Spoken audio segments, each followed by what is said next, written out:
অনেক এসেছে, কি করব, দুঃখ আর ভালো লাগে না। খাদিজা যা ডিম দিছে আমার পাগলা, ভাস্তি ডিমের বিরিয়ানি ডিম খাচ্ছে। বিরিয়ানি বলছে পাগলা, তাই ফুপু না? তুমি খাবা, বললাম না আমি খাবো না, তুমি তো খায় নাও, ছোট মানুষ তুমি একটু করে খায় নাও, তোমার কি মনটা ভালো খাস থাকবে। এই তো আর কি করব, অনেক মন কি দিয়ে? খারাপ আজকে আমার।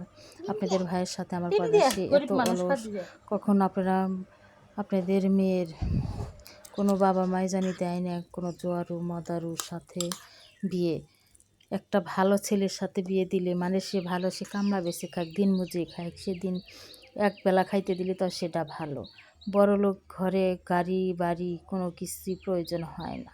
তারপরে কি করব, সকালে একটু নাস্তা বানায় দিলাম, ডিম পোস্ট পরোটা চা, তাও তার চলে না। সে যে কী ভাবে নিজেকে, কিছুই তার ভালো লাগে না। কি আর বলবো, আপনাদের সাথে এটাই শেয়ার করলাম। আল্লাহ হাফেজ, সবাইকে ধন্যবাদ।